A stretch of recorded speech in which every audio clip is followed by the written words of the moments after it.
आता मी एका नेत्याचा आपल्या जिल्ह्यामध्ये एक नागपूरच्या पार्सल मोठमोठे भाषण लागतो ओबीसीच्या, भारतीय जनता पार्टी ओबीसीच्या डीएनए म्हणते.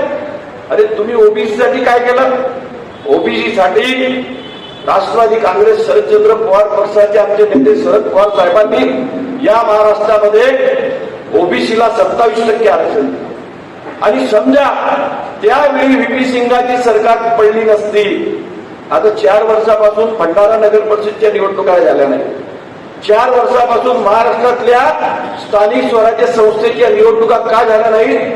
ओबीसीच्या आरक्षणाचा, राजकीय आरक्षणाचा मुद्दा हा सुप्रीम कोर्टात होता.